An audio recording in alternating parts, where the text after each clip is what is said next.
Hello everyone. हम लोगों ने इग्नियस रॉक के बारे में और सभी प्रकार के शैलों के बारे में थोड़ा सा परिचय देखा। तो अब हम लोग स्टार्ट करते हैं अग्नेय शैलों के बारे में। तो हम लोगों को पता है कि अग्नेय शैल जो है वो सीधे सीधे मैग्मा से ठंडा होकर के या तो फिर लावा के ठंडा होने से क्या होता है, बनता है। ठीक। तो आज हम देखेंगे क्या, जो अग्नेय शैल जो रहते हैं तो उसमें कौन कौन से प्रकार की संरचनाएं पाई जाती हैं। ठीक है, तो हम आज पढ़ेंगे उसके स्ट्रक्चर्स, मतलब जितने भी आप लोग अग्नेय शैल देखते हैं या तो देखेंगे तो उसमें कौन कौन से मुख्य रूप से संरचनाएं मिलती हैं या होती हैं, तो उन सभी के बारे में। ठीक। ठीक है, तो ये जो हमारे संरचनाएं हैं या स्ट्रक्चर्स है, ये हमारा जो अग्नेय शैल है तो उसमें अलग अलग स्केल का अलग अलग मिलता है। जैसे कि कुछ संरचनाएं जो रहती हैं बहुत बड़ी बड़ी रहती हैं, कुछ जो संरचनाएं रहती हैं वो थोड़ा सा मीडियम आकार की, और कुछ जो संरचनाएं रहती हैं जिनको कि हम सिर्फ माइक्रोस्कोप में ही देख सकते हैं। ठीक है, तो ये जो सभी संरचनाएं होती हैं तो ये कैसे बनेंगी, कितनी बड़ी होंगी। ठीक, तो ये अलग अलग फैक्टर्स पे डिपेंड करती हैं, अलग अलग कारकों पर डिपेंड करती हैं। तो ये जो फैक्टर्स हैं या तो फिर कारक हैं वो कौन कौन से हैं हमारे, वो देख लेते हैं कि कौन कौन से फैक्टर्स या तो कारक जो हैं ये हमारे अग्नेय शैलों की संरचनाओं को प्रभावित करती हैं, या तो ये बोल सकते हैं कि कौन कौन से ऐसे कारक हैं जिनके ऊपर हमारी अग्नेय शैलों की संरचनाएं निर्भर करती हैं। ठीक, तो इसके सेवरल फैक्टर्स हैं। फैक्टर्स बोलिए या तो फिर कारक बोल सकते हैं। ठीक है, तो सबसे पहला चीज तो कि अग्नेय शैलों का जो संरचना है वो डिपेंड करेगा मैग्मा के संगठन पर, मतलब कि कंपोजिशन ऑफ मैग्मा के ऊपर। Composition of magma. ठीक है, तो संगठन के आधार पर और देखेंगे आगे इसके बारे में। और नेक्स्ट क्या हो सकता है, सबसे पहला क्या आ गया आप लोग का, मैग्मा के संगठन के आधार पर जो हमारी संरचनाएं रहेंगी वो क्या हो सकती हैं, जो उसका आकार होगा या प्रकार होगा, किस प्रकार का बनेगा, ये सब डिपेंड करेगा। ठीक, और नेक्स्ट क्या आएगा आप लोग का, विस्कोसिटी ऑफ मैग्मा, मतलब कि जो हमारा जो मैग्मा है उसकी श्यानता के ऊपर भी डिपेंड करेगा। विस्कोसिटी ऑफ मैग्मा, इसके ऊपर भी डिपेंड करेगा, श्यानता के ऊपर में। और नेक्स्ट नंबर किसके ऊपर डिपेंड करेगा, टेम्परेचर और प्रेशर के ऊपर भी डिपेंड करेगा।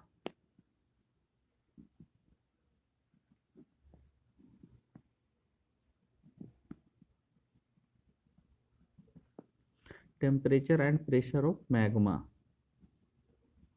इसके ऊपर भी डिपेंड करेगा क्या, हमारा जो संरचना रहेगा वो। ठीक, और किसके ऊपर डिपेंड कर सकता है कि हमारा जो मैग्मा है, ठीक, तो उसमें कितना मात्रा में हम लोगों का अवशिष्ट रूप में जो हमारा अवशिष्ट पदार्थ है या तो फिर जो अवशिष्ट गैसें हैं वो कितने मात्रा में उपस्थित हैं, तो इनके ऊपर भी हमारी जो संरचनाएं हैं ये क्या करेंगी, निर्भर करेंगी। ठीक है, तो इसको बोल सकते हैं आप लोग प्रेजेंस ऑफ गैसेस। ठीक, presence of gases and other volatiles. ठीक है, तो एक बार और बता देता हूं मैं। सबसे पहले डिपेंड किसके ऊपर करेगा कि मैग्मा का संगठन किस प्रकार का है। ठीक है, मैग्मा के संगठन के ऊपर डिपेंड करेगा, कंपोजिशन ऑफ मैग्मा के ऊपर। ठीक है, और नेक्स्ट किसके ऊपर डिपेंड करेगा, हम लोग का जो संरचना है वो विस्कोसिटी ऑफ मैग्मा, मतलब कि मैग्मा का जो श्यानता है उसके ऊपर निर्भर करेगा। और किसके ऊपर डिपेंड करेगा कि मैग्मा का टेम्परेचर और प्रेशर कितना है।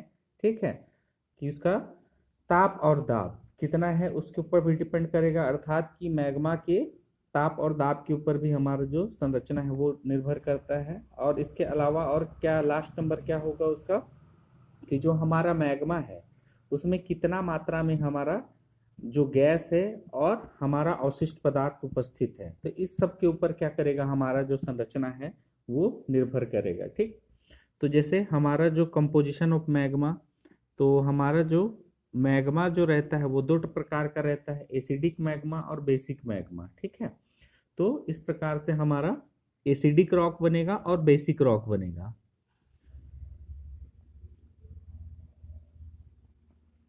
ठीक, तो जो मैग्मा है वो दो प्रकार का हो सकता है, एसिडिक मैग्मा और बेसिक मैग्मा। ठीक, तो ये डिपेंड करेगा हमारा उसके खनिज संगठन के ऊपर में। ठीक, आगे आगे आने वाली क्लासों में मैं इसका और डिटेल से बताऊंगा।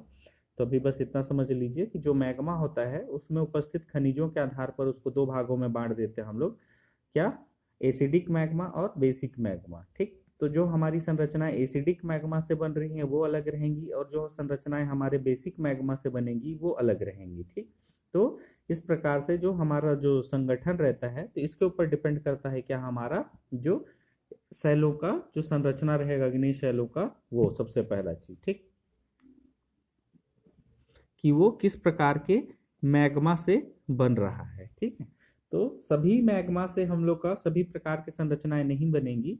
जो एसिडिक मैग्मा है तो उससे कुछ अलग संरचनाएं बनेंगी, और जो बेसिक मैग्मा है उससे कुछ अलग संरचनाएं बनेंगी। ठीक है, तो इतना हो गया आप लोग का क्या, कंपोजिशन ऑफ मैग्मा के ऊपर में किस प्रकार से ये हम लोग का संरचना को प्रभावित करेगा। ठीक, तो जैसे कि आप लोग यहाँ सिंपल भाषा में ये समझ सकते हैं कि जो आप लोग मैदे से मिठाई बना सकते हो, ठीक, वो अलग प्रकार का मिठाई रहता है, और जो बेसन से बनता है वो अलग प्रकार का मिठाई रहता है। ठीक, समझ गए। तो इस प्रकार से हम लोग का सेम एसिडिक मैग्मा से अलग प्रकार का संरचना बनेगा और बेसिक मैग्मा से अलग प्रकार का संरचना बनेगा। ठीक है, बताने का मतलब बस इतना है यहाँ।